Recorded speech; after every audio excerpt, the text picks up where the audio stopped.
وہ صحابہ ہیں جنہوں نے ہر حال میں ہمارے نبی کا ساتھ دیا، اور ان کا ایمان اتنا مضبوط تھا صحابہ کا کہ صحابہ رضی اللہ تعالیٰ عنہ جان نکل جائے یہ گوارا ہے، لیکن دل سے ایمان چلا جائے یہ گوارا نہیں تھا۔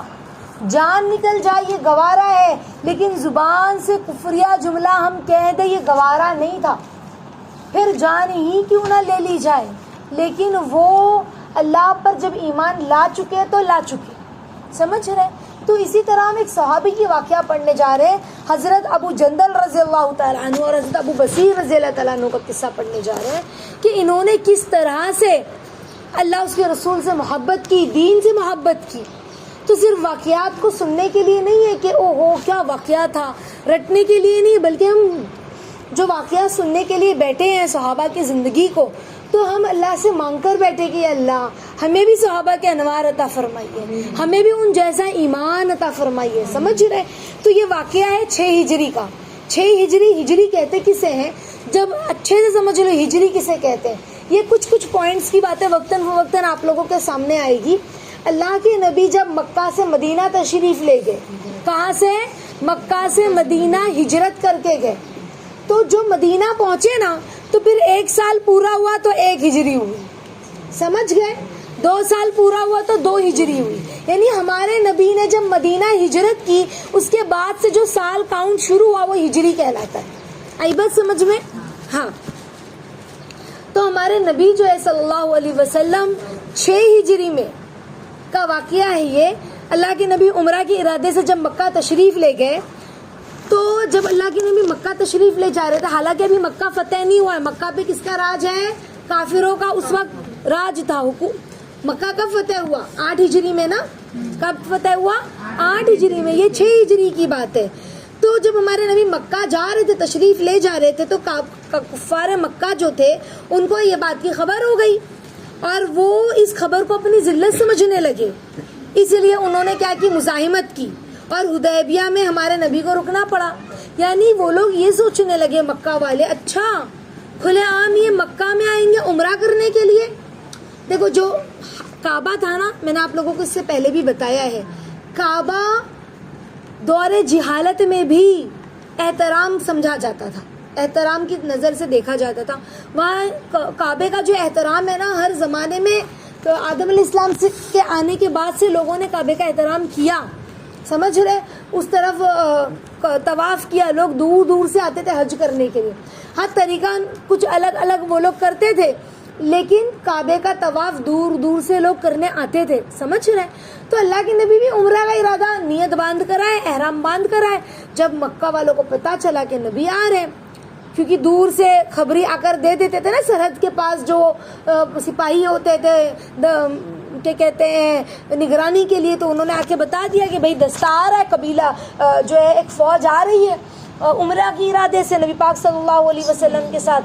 تو مکہ والوں کو بڑی غیرت ہوئی کہ ہمارے ہوتے ہوئے وہ محمد صلی اللہ علیہ وسلم جس کو ہم نے جن کے لوگ جن کا ایمان ہم نے قبول نہیں کیا، جو سب لوگ ہمارے شہر سے نکل گئے ہجرت کر کے، سمجھ رہے؟ وہ کھلے عام اب عمرہ کریں گے، یہ تو ہمارے شان کے خلاف ہے۔ تو انہوں نے کیا کیا؟ ہمارے نبی کے سامنے آ گئے۔ تو ایک حدیبیہ ایک مقام ہے، مکہ سے تھوڑے دور کے راستے پہ ہے، تو اس حدیبیہ کے مقام پہ ہمارے نبی رکے۔ وہاں پر ہمارے نبی کے جو صحابہ تھے، جانثار صحابہ، وہ اللہ کے نبی صلی اللہ علیہ وسلم پر صحابہ کا کیا معاملہ تھا کہ جان قربان کرنا ان کے لیے فخر کی بات تھی کہ میری جان اللہ اس کے رسول کے نام پہ لگ جائے، یہ فخر سمجھتے تھے۔ آج ہم نیند کی قربانی نہیں دے سکتے، یہ جان کی قربانی دینے والے لوگ تھے، سمجھ رہے؟ لڑنے کو تیار ہو گئے۔ جب وہ لوگ سامنے آئے حدیبیہ کے مقام پہ، تو صحابہ بھی کہنے لگے ہاں یا نبی اللہ ہم لڑیں گے، یہ کیسے ہمیں روک سکتے ہیں؟ لیکن ہمارے نبی صلی اللہ علیہ وسلم نے مکہ والوں کی طرف سے خاطر لڑنے کا ارادہ نہیں فرمایا، کہ صلح کی کوشش کی کہ ہم لڑیں گے نہیں، صلح کر لیتے ہیں۔ اور باوجود صحابہ کی لڑائی پر مستعدی، یعنی صحابہ تو تیار تھے لڑنے کے لیے اور بہادری کے ساتھ تیار تھے، آپ صلی اللہ علیہ وسلم نے کفار کی اس قدر رعایت فرمائی، ان کی بات کو اللہ کے نبی نے اتنی رکھی کفار کی بات کو کہ ان کی ہر شرط ہمارے نبی نے قبول کر لی، کافروں کی ساری شرطیں کیا کر دی؟ قبول فرما لی۔ صحابہ کو اس طرح دب کر صلح کرنا بہت ناگوار ہوا کہ ہم کیوں دبے ان سے، ہمارے اندر طاقت قوت ہے، ہم لڑیں گے اور جائیں گے عمرہ کرنے کے لیے، ہم عمرے کے ارادے سے آئے ہیں۔ لیکن صحابہ کو بہت ناگوار گزرا۔ آپ صلی اللہ علیہ وسلم نے لیکن کہہ دیا تھا، تو ہمارے نبی کے ارشاد کے سامنے کیا ہو سکتا تھا؟ جب ہمارے نبی نے منع فرما دیا تو جانثار صحابہ فرما بردار بھی تو تھے نا، جو ہمارے نبی پہ جان قربان کرنا جانتے تھے وہ فرما برداری نہ کرتے بھلا؟ ہاں، اسی لیے حضرت عمر رضی اللہ تعالیٰ عنہ جیسے بہادروں کو بھی دب کر صلح کرنی پڑی۔ حضرت عمر رضی اللہ تعالیٰ عنہ کتنے بہادر تھے، پتہ ہے کتنے بہادر تھے؟ جب اسلام قبول کیا حضرت عمر رضی اللہ تعالیٰ عنہ نے تو پھر مکہ میں کھلے عام نماز پڑھی، کعبہ میں کہا چلو ہم کعبہ میں نماز پڑھیں گے، اور سب کو کہہ دیا میں سب سے پیچھے رہوں گا نماز پڑھنے میں، اور کون آتا ہے جو اپنی بیویوں کو، بیوہ اور بچوں کو یتیم کروانا چاہتا ہے نا تو وہ آ جائے مجھ سے لڑنے کے لیے اور ہم کو تکلیف پہنچائے مسلمانوں کو۔ تو کوئی بھی ہمت نہیں کر سکا ہمارے نبی کے سامنے مسلمانوں کے سامنے آنے کی لڑائی کے لیے۔ تو عمر رضی اللہ تعالیٰ عنہ نے جب اسلام قبول کیا تو پھر کیا ہوا؟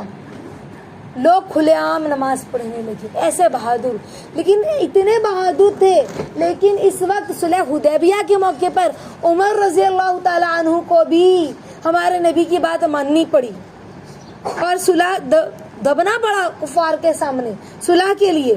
اور صلح میں جو شرطیں طے ہوئی تھی ان شرطوں پر میں ایک شرط یہ بھی تھی کہ جو ایگریمنٹ ان لوگوں نے طے کیا تھا کہ ہماری کچھ شرطیں ہیں، کچھ ایگریمنٹ ہے، ان لوگوں نے ایگریمنٹ بنایا تھا، اس میں ایک شرط یہ تھی کہ جو شخص اسلام لائے اور ہجرت کر کے مسلمان ہو جائے اس کو مکہ واپس کر دے۔ کیا ان لوگوں نے لکھا تھا اگر ہمارے میں سے کوئی مکہ سے مسلمان ہو کر مدینہ جائے نا ہجرت کر کے تو تم واپس مکہ بھیج دینا، تم اپنے پاس اس کو روکنا نہیں۔ سمجھ رہے؟ مسلمانوں میں سے خدا نہ خواستہ اگر کوئی مرتد ہو کر چلائے گا نا تو ہم نہیں واپس کریں گے، اور اگر کوئی مسلمان کا کافر ہو جائے اور وہ ہمارے پاس لوٹنا چاہے تو ہم اس کو لے لیں گے، لیکن ہمارا کوئی مسلمان ہو کہ تمہارے پاس جائے تو تم اس کو واپس کر دینا، تم کو رکھنے کی اجازت نہیں ہے۔ کتنی کیسی بات ہے نا، ناانصافی والی بات تھی نا، لیکن جو شرط تھی اس کو ماننا پڑا۔ اللہ کے نبی نے صلح کر لی۔ صلح نامے پہ ابھی صلح نامہ لکھا گیا تھا، سائن نہیں ہوئی تھی، سمجھ رہے؟ ابھی پورا لکھا بھی نہیں گیا، وہ ابھی پورا مکمل بھی نہیں ہوا۔ حضرت ابو جندل رضی اللہ تعالیٰ عنہ ایک صحابی تھے جو اسلام لانے کی وجہ سے طرح طرح کی تکلیف مکہ میں برداشت کر رہے تھے، ان کو باندھ کے رکھا تھا، مارا جا رہا تھا، زنجیروں میں بیڑیوں میں جھگڑا گیا تھا ابو جندل رضی اللہ تعالیٰ عنہ کو۔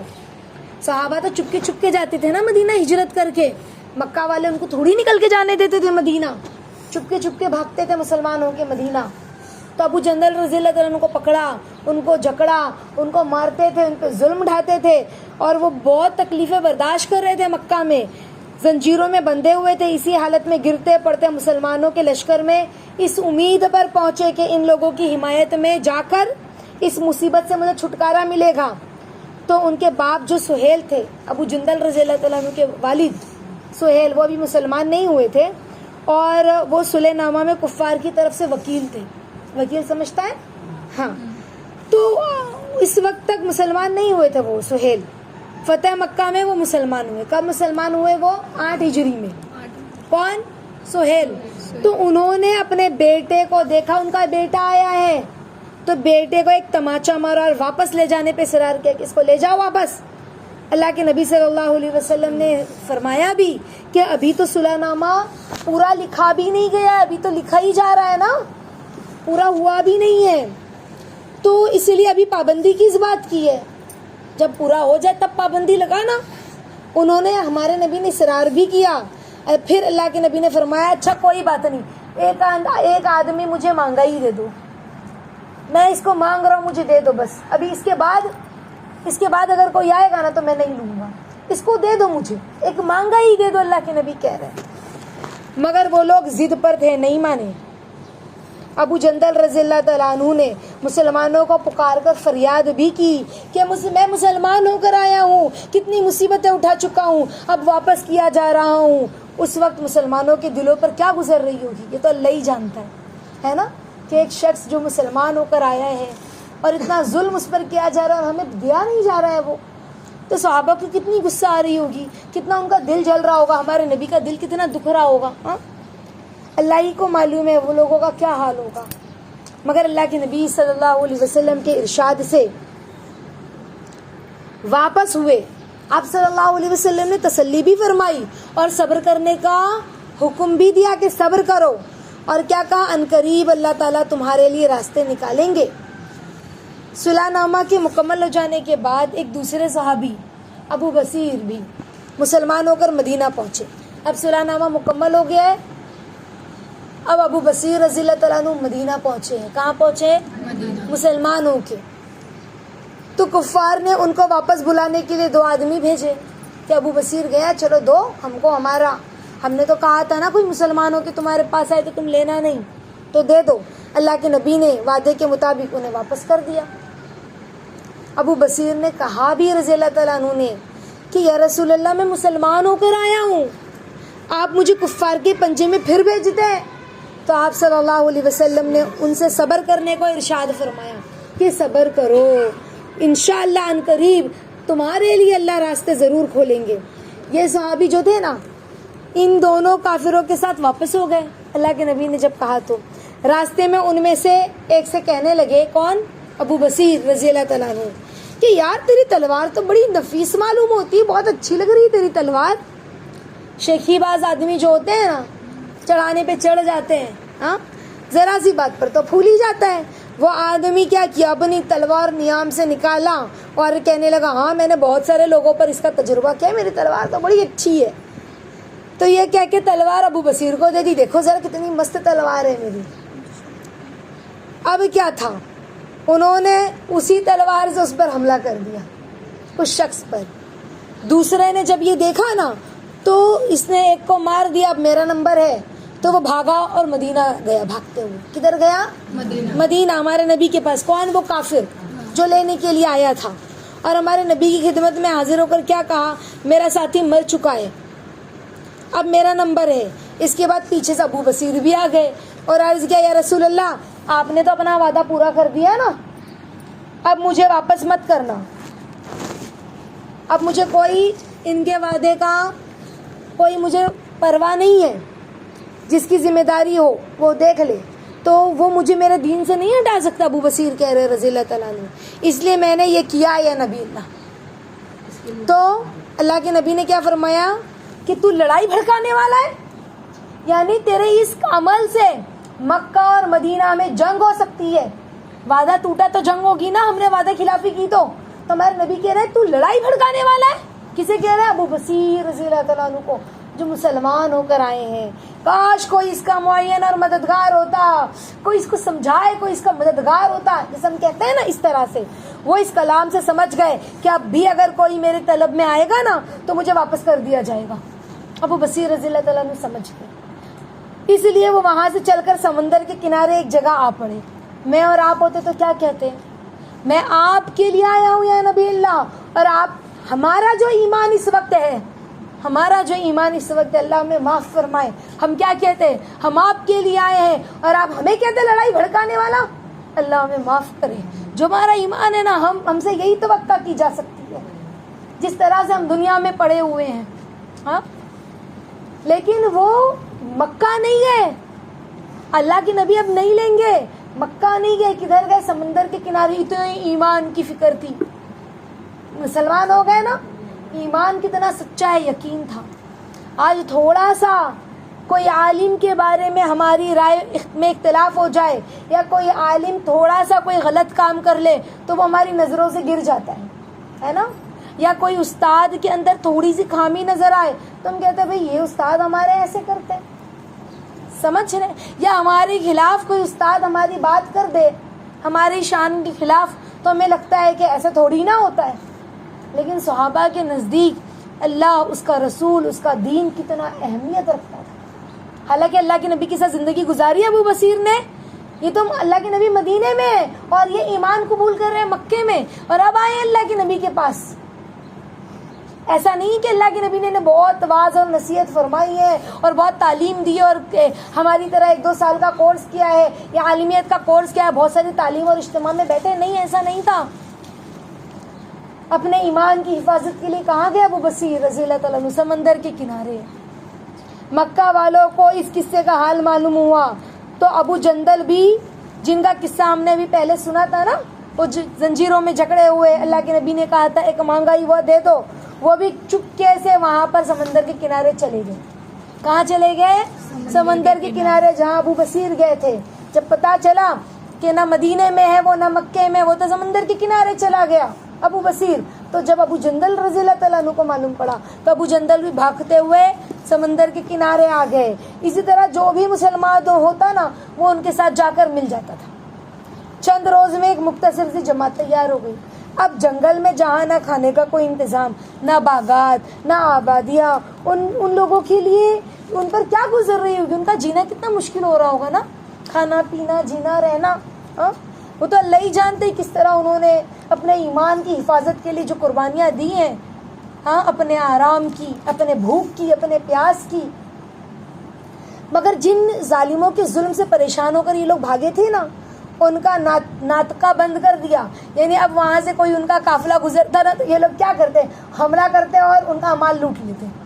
تو اب جو بھی قافلہ گزرتا تو اس سے مقابلہ کرتے، لڑتے. تو کفار جو ہے وہ پریشان ہو گئے، جو کافر لوگ تھے وہ ہمارے نبی کی خدمت میں آئے اور ہمارے نبی سے منت سماجت کرنے لگے، عاجزی کرنے لگے. ہم آپ کو اللہ کا واسطہ دیتے ہیں، ہم آپ کو رشتہ داری کا واسطہ دیتے ہیں، کچھ آدمیوں کو بھیج کر آپ اپنے یہاں سے وہ جو سمندر کے کنارے جو بے سری جماعت ہے نا، وہ ان کو آپ اپنے پاس بلا لو. نہیں چاہیے، لے لو لے لو لے لو، وہ مسلمان جو ہے نا ان کو لے لو. پریشان ہو گئے تو یہ معاہدے میں داخل ہو جائے گا، ہم خود سے بول رہے ہیں تو آپ یہ لے لو اور ہمارے آنے جانے کا راستہ تو کھل جائے گا. کم از کم یہ لوگ ہمیں جانے نہیں دیتے، کافر کہہ رہے ہیں ہمارے نبی کو. تو کتابوں میں آتا ہے کہ نبی پاک صلی اللہ علیہ وسلم کا اجازت نامہ، اللہ کے نبی نے اجازت نامہ لکھا. کیا لکھا؟ کہ آ جاؤ. اپنے اللہ کے نبی نے مہر لگا کے اجازت نامہ لکھا. جب ان حضرات کے پاس اجازت نامہ پہنچا نا تو ابو بصیر رضی اللہ تعالیٰ عنہ، جس کو اللہ کے نبی نے کہا تھا تو لڑائی بھڑکانے والا ہے، کاش تیرا کوئی معین اور مددگار ہوتا، وہ مرض الموت میں اس وقت گرفتار تھے، نزا کی حالت میں تھے. اللہ کے نبی کا والے نامہ ہاتھ میں تھا، اجازت نامہ ہاتھ میں ہے، روح نکل رہی ہے اور اسی حالت میں انتقال ہو گیا رضی اللہ عنہ. کیسے صحابہ تھے؟ اگر انسان کے اندر، اگر آدمی کے اندر اپنے دین پر انسان پکا ہو نا، بشرطیہ کہ دین بھی سچا ہو، اسلام ہو، دین کیا ہو؟ اسلام ہو، تو بڑی سے بڑی طاقت بھی انسان کو اس کے دین سے نہیں ہٹا سکتی. اور مسلمانوں کی مدد کا تو اللہ نے وعدہ کیا ہے نا ساتھیوں، اللہ کا وعدہ سچا ہے، بشرطیہ کہ ہم مسلمان بھی تو ہو سچے، ہم کیا ہو؟ سچے مسلمان بھی تو ہو. تو صحابہ کا یقین، ان کا ایمان کیسا تھا کہ اللہ کے نبی کہہ رہے ہیں کہ تو لڑائی بھڑکانے والا ہے، کاش تیرا کوئی معین اور مددگار ہوتا. لیکن پھر بھی اپنے ایمان کی حفاظت کیسے کی؟ گھبرائے نہیں، ڈرے نہیں، ڈٹے رہے ایمان پر. کیونکہ انہوں نے صرف زبانی کلمہ نہیں پڑھا تھا، شخصیت کا صرف کلمہ نہیں پڑھا تھا، انہوں نے اللہ کا کلمہ پڑھا تھا. سمجھ رہے؟ کس کا کلمہ پڑھا تھا؟ اللہ کا کلمہ پڑھا تھا. تو اللہ ہمیں بھی وہ ایمان عطا فرمائے. آج ہمارا ایمان کتنا کمزور ہے. تھوڑا سا سر میں درد ہوا، ہم تعلیم میں نہیں آئے. تھوڑا سا کوئی کہیں جانا ہے تو ہم نے تعلیم کو کینسل کر دی، تعلیم میں نہیں آ رہے، ہم مدرسہ چھٹی کر دی ہم نے مدرسے کی. دین کی کتنی اہمیت ہمارے نزدیک، اور صحابہ کے نزدیک اللہ اس کے رسول کا دین کیا تھا. ہاں، صحابہ کے نزدیک دین کیا تھا. اگر ہم انہیں قربانی کے ساتھ اللہ کے دین کو لے کر چلیں گے نا تو اللہ پھر ہمیں دکھائیں گے اپنی مدد اور نصرت کو. سمجھ رہے؟ اللہ ہمیں دکھائیں گے اپنی مدد اور نصرت کو.